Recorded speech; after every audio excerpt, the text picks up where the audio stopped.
Friends, welcome you to speaknowenglish.com, and today I'm going to give you the entire solution of your communication skills in English. Means आज जो मैं आपको बताने वाला हूँ fluent spoken English में जितनी भी ग्रामर की जरूरत होती है वो पूरा ग्रामर एक लेक्चर के अंदर विद इन 20-25 मिनट्स के अंदर में फिनिश हो जाएगा और आपको लगेगा कि मुझे जो इंग्लिश बोलना है उसके लिए मुझे पूरा ग्रामर आता है। ग्रामर में मैं टेक्निकली इंग्लिश बोलना सिखाने के लिए सिर्फ और सिर्फ 7 चैप्टर सिखाता हूं, जिसका पहला चैप्टर है इंट्रोडक्शन ऑफ ग्रामर। और आप ये वीडियो के साथ बने रहें और ये आगे मैं वीडियो के साथ अगला चैप्टर बताऊंगा जो पार्ट्स ऑफ स्पीच है। और जैसे जैसे आप इसके नेक्स्ट लेवल में जाएंगे तो within a few days, in 5 से 7 मिनट के अंदर में एक चैप्टर फिनिश हो जाता है और पूरा का पूरा आप समझ जाएंगे कि इंग्लिश बोलने के लिए कितने ग्रामर की जरूरत है।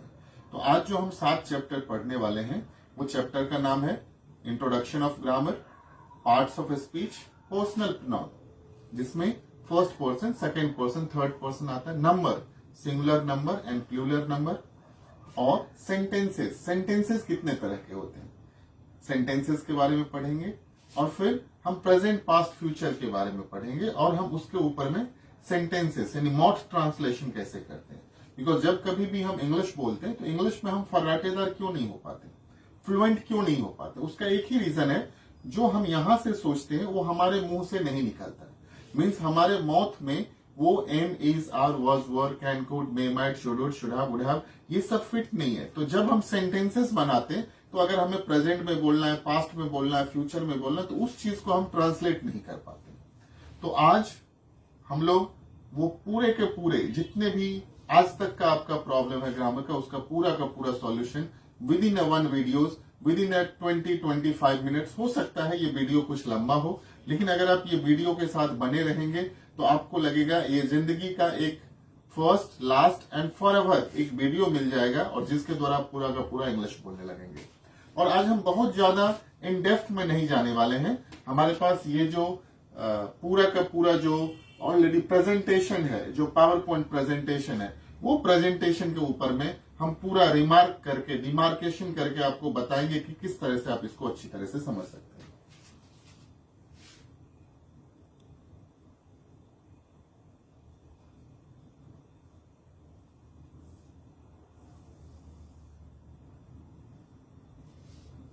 So first of all introduction of grammar. तो ये इंट्रोडक्शन ऑफ ग्रामर क्या है, और अगर हमें ग्रामर पढ़ना है तो ग्रामर पढ़ना क्यों है, उसका सबसे बड़ा रीजन है कि grammar is the system of language. Grammar किसी भी भाषा का क्या है, एक सिस्टम है। जैसे हम मैथमेटिक्स पढ़ते हैं और मैथमेटिक्स को अगर सॉल्व करना है तो फॉर्मूला आना चाहिए, उसी तरह से ग्रामर जो है एक सिस्टम है। ग्रामर आपको एक बेसिक चीज बताता है और जिसके ऊपर में आप अच्छी तरह से इंग्लिश बोल सकते। तो ऐसा नहीं कि फॉर्मूला आ गया तो मैथमेटिक्स आ गया, फॉर्मूला के साथ आपको मैथमेटिक्स का प्रैक्टिस करना पड़ेगा। उसी तरह से ये जो बेसिक ग्रामर है, ये जो सिस्टम है, वो थोड़ा सा सिस्टम समझ लेने के बाद आपको मॉड ट्रांसलेशन करना पड़ेगा एक मेडिटेशनल वे में और आप इंग्लिश बोलने लगेंगे। एक बहुत बड़ा आंसर है कि अगर हमें ग्रामर पढ़ना है तो क्या हम ग्रामर को रूल्स मानते हैं? नहीं, ग्रामर को हम रूल्स नहीं मानते, क्योंकि रूल्स किसी गेम में होता है कि ये 4 हो गया, ये 6 हो गया, ये वाइड हो गया, ये नो हो गया। बट ग्रामर इसके लिए जरूरी है बिकॉज ये हमारे साउंड्स को रिप्रेजेंट करता है, डिमार्क करता है कि आप प्रेजेंट में हो, पास्ट में, फ्यूचर में। जैसे अगर हमारे इंडियन मदर टंग में मराठी, गुजराती, तेलुगु, तमिल, पंजाबी, उड़िया, हम जो भी कुछ बोलते हैं प्रेजेंट, पास्ट, फ्यूचर में बोलते हैं। उसी तरह से जिसका मदर टंग इंग्लिश है वो भी कभी ग्रामर नहीं सीखा है, लेकिन वो प्रेजेंट, पास्ट, फ्यूचर में बोलता है। जैसे हम लोग हिंदी में बोलते हैं मैं जाता हूं, मैं जाता था, मैं जाऊंगा, तो हमें पता नहीं ये प्रेजेंट है, ये पास्ट है, ये फ्यूचर है। उसी तरह से जो जिसके मदर टंग होते हैं ग्रामर, उसको पता होता है। तो ग्रामर को हम लोग एक एज अ सिस्टम समझते हैं, उसको रूल्स नहीं मानते हैं, right.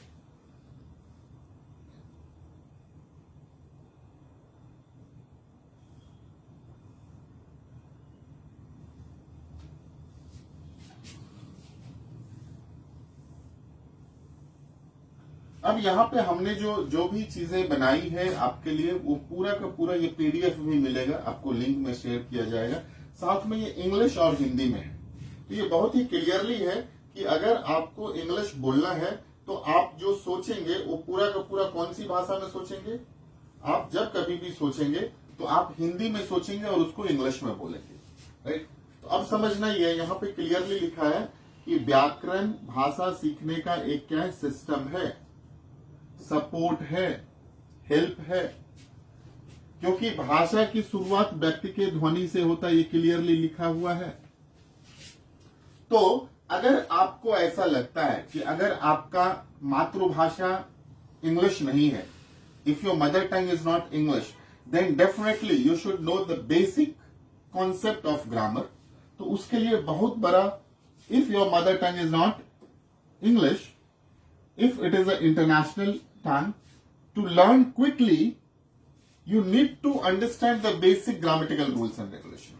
So once you understand the basic rules and regulation, you will able to speak present, past, future in the very correct manners, and you will able to tell the people whatever you are thinking in the present. So the things you will come out same sentences in the present. If you want to speak in the past, in the same way you will speak in the past. If you want to speak in the future, with the same year, you will speak in the future.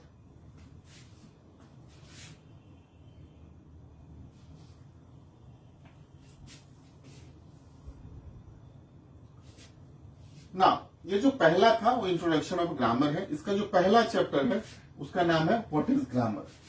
जब कभी हम कहते हैं what is grammar तो question आता है कि grammar कितना बड़ा है और हमें कितना सीखना है। तो ग्रामर बहुत बड़ा नहीं और बहुत ज्यादा नहीं सीखना है।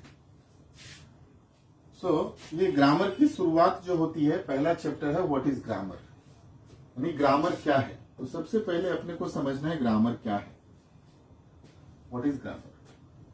Grammar is the backbone of any language. Grammar क्या है? किसी भी लैंग्वेज का एक बैकबोन है, if it is not your mother tongue. Similarly without grammar you can't speak proper and good English language. Means grammar is the system, grammar is the backbone. Without grammar you can't speak proper and correct English. If the mother tongue is not belongs to you, being as an English speaker, then you will have to understand the basic concept. You will have to understand the basic concept of present, past and future. And if it will get fit with your tongue, you will able to speak fluent spoken English.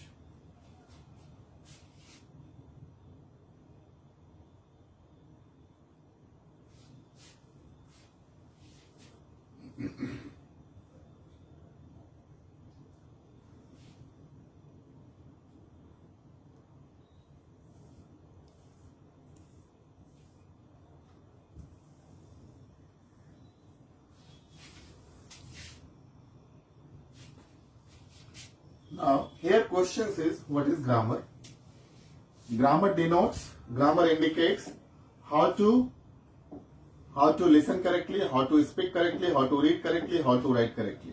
यानी कैसे सही सुने, कैसे सही बोलें, कैसे सही पढ़ें और कैसे सही लिखें। किसी भी भाषा का यही चार पार्ट होता है, listening, speaking, reading, writing. So grammar corrects this all. How you will able to become a fluent speaker of English, so that grammar will help you out. So there are 5 parts of grammar. Grammar के कितने part हैं? 5 parts हैं। और ये पांचों part क्या क्या है? फर्स्ट है ऑर्थोग्राफी, जिसको हम अल्फाबेट्स और वर्ण विचार कहते हैं। दूसरा है इटीमोलॉजी, जिसको हम वर्ड एंड वर्ड्स कहते हैं, शब्द विचार कहते हैं। तीसरा है सिंटैक्स, सेंटेंस और सेंटेंसेस के बारे में पढ़ते हैं। चौथा है पंक्चुएशन, जिसको हम साइन ऑफ मार्क कहते हैं, चिन्ह विचार के बारे में कहते हैं। और पांचवा है prosody, stanza, paragraph, short of story के बारे में पढ़ते हैं। So means within this 5 parts grammar get introduce by yourself. For example, जिस तरह से आपको समझना है, फर्स्ट पार्ट जो है ऑर्थोग्राफी है। तो ऑर्थोग्राफी में हम क्या पढ़ते हैं? अल्फाबेट्स के बारे में पढ़ते हैं। There are 26 alphabets in English, is called orthography. For example A to Z and Z to A, and there are 2 parts of the vowel, vowels and consonants। अब ये अल्फाबेट्स के कितने पार्ट्स हैं? 2 पार्ट्स हैं, वॉवेल्स और consonants हैं। So there are 5 vowels. A, E, I, O, U को क्या कहते हैं? वॉवेल्स कहते हैं। और जो रिमेनिंग 21 है उसको क्या कहते हैं? कॉन्सोनेंट कहते हैं। For example,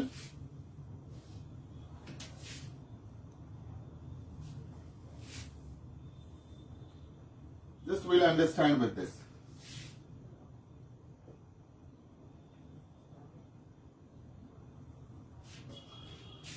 So what is orthography? Orthography is a burn bichar. In this part we study about alphabets and letters. There are 26 alphabets in English. Is called orthography. A से Z. This is the capital letter. This is the small letter. This is the cursive letter. So this is बड़ा अक्षर, छोटा अक्षर, घुमावदार अक्षर. Capital letter, small letter, cursive letter, right? So there are two parts of alphabets. Alphabets के दो parts होते हैं, vowels and consonant, right? So there are 5 vowels. Hindi में इसको स्वर कहते हैं, vowels को हिंदी में स्वर कहते हैं और consonant को व्यंजन कहते हैं. तो ये 5 क्या है? स्वर है. और ये जो 21 है, ये क्या है? कॉन्सोनेंट है, राइट? अब ये डिपेंड करता है आपके ऊपर में कि वॉवेल्स और कॉन्सोनेंट को आप किस तरह से समझते हैं. आगे जाकर के जब हम AND आर्टिकल पढ़ेंगे तो उसमें ये बहुत सारा हेल्प करता है कि उच्चारण के अनुसार से, प्रोनाउंसिएशन के अनुसार से हम कहाँ A लगाते, कहाँ N लगाते, कहाँ D लगाते.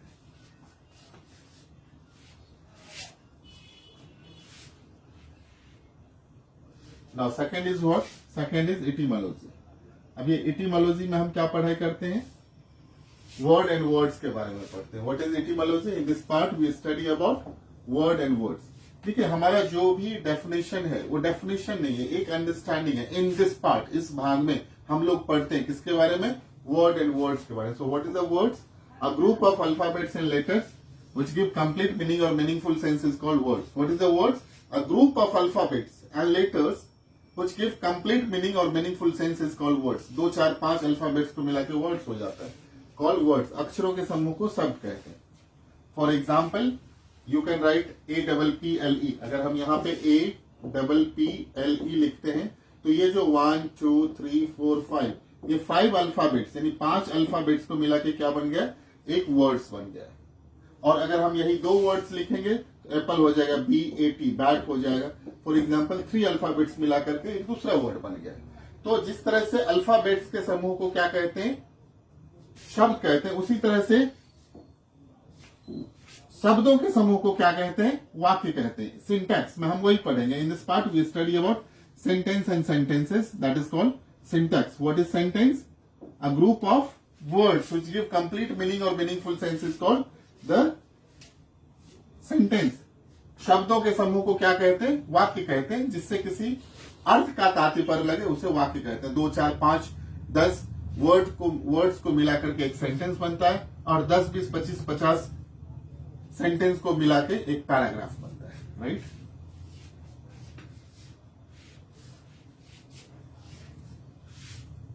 Now the fourth part is the punctuation.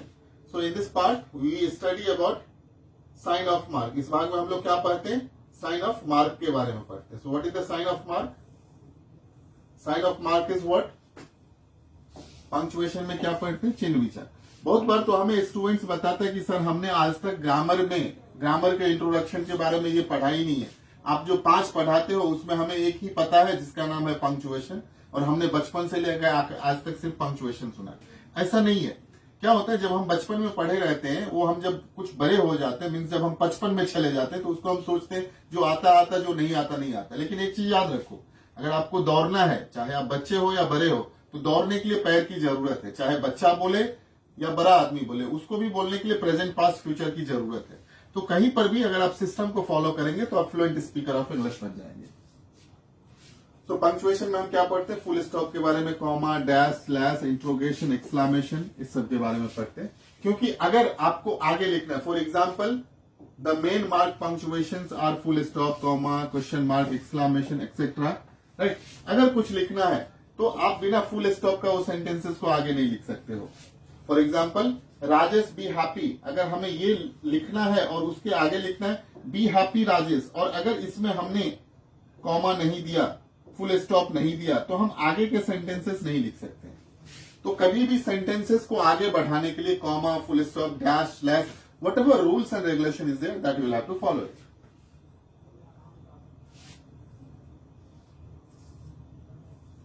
Fifth part जो है that is called the prosody. What is prosody? In this part we study about stanza, paragraph, short of story, that is called prosody. अब prosody क्या है?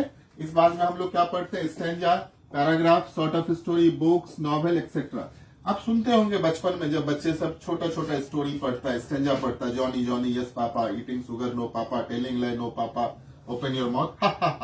तो बच्चा भी जब English बोलता है तो उसको भी हम कुछ ना कुछ बोलना सिखाते हैं, और हम क्या करते हैं, हम अपने मुंह को बंद रखते हैं और बोलते हैं इंग्लिश बोलना है। तो ये जो इंट्रोडक्शन ऑफ ग्रामर है, ये आपको फ्लुएंट स्पीकर ऑफ इंग्लिश बना देगा। अब ये कैसे बनाएगा, तो अगर ये 5 के 5 आपने समझ लिया तो समझो आज से ये ग्रामर का खेल खत्म। आपको पता चल गया कि पहला चैप्टर में हमने क्या पढ़ा है, अल्फाबेट्स के बारे में, मीन्स A to Z और Z to A। एक चीज मैं और बताता हूं आज। फॉर एग्जाम्पल, अगर आपको A से Z तक आता है तो Z से A तक क्यों नहीं आता है? इसका सबसे बड़ा रीजन है कि बचपन से लेकर आज तक आपने क्या पढ़ाई किया है, A to Z, ABCDEFGHIJKLMNOPQRSTUVWXYZ। लेकिन जब कभी भी हमें Z से A बोलना होता है तो हम वो चीज को नहीं बोल पाते। क्यों नहीं हम Z से A तक बोल सकते? Z से A तक क्यों नहीं बोल सकते? अगर आप बोलो तो मैं कैमरा ऑन कैमरा बता सकता हूं, ZYXWVUTSRQPONMLKJHIGFEDCDA। हमने कुछ छोड़ा नहीं। अगर आप बोलो तो मैं उतना जल्दी लिख सकता हूं, ZYXWVUTSRQPONMLKJHIGFEDCDA। तो मीन्स हमारा कहने का अर्थ क्लियर है, जो आप बोलते हो उस चीज को आप अपने टंग से निकाल सकते हो। फॉर एग्जाम्पल, अगर आप इंग्लिश बोलना चाहते हो और इंग्लिश को अगर आप 2-4 बार नहीं बोलोगे तो वो नहीं निकलेगा। ये ऐसा नहीं कि मैं A से Z और Z से A तक बता दूं तो आपको इंग्लिश बोलने आ जाएगा, लेकिन मेरा ये बताने का तरीका है कि अगर आप A से Z बचपन से लेकर आज तक बोले हो तो कितना फ्लुएंटली बोलते हो। उसी तरह से अगर आप बोलना चाहते हो ZYXWVUTSRQPONMLKJHIGFEDCDA, तो मीन्स आप जितने टंग को ट्विस्ट करोगे मेडिटेशनल वे में, उतने अच्छी तरह से आप इंग्लिश बोलोगे। फॉर एग्जाम्पल, ये हमने एक पहला बताया है कि जब अल्फाबेट्स आता है तो अल्फाबेट्स के बाद क्या बनता है, दूसरा अल्फाबेट से क्या बनता है, वर्ड्स बनता है। तीसरा क्या बनता है, सेंटेंस बनता है। चौथा क्या बनता है, पंक्चुएशन बनता है। पंक्चुएशन बनता है। और पांचवा क्या बनता है, रसोडी बनता है। तो ये जो पांच है, एक अल्फाबेट से क्या बन गया, वर्ड्स बन गया। वर्ड से क्या बन गया, अल्फाबेट से क्या बन गया, वर्ड बन गया। वर्ड से क्या बन गया, सेंटेंस बन गया। सेंटेंस से क्या बन गया, सेंटेंस को आगे कब तक नहीं लिख सकते, जब तक पंक्चुएशन नहीं होगा, full stop, comma, dash, slash, whatever, right. Prosody में हम क्या पढ़ते हैं, stanza, paragraph.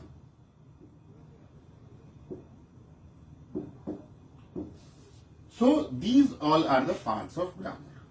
So I really wish you to become a fluent speaker of English. This part will definitely help you out. So this is the first part of grammar. Similarly, we are going to start the second part, that is called the parts of speech. Thank you very much.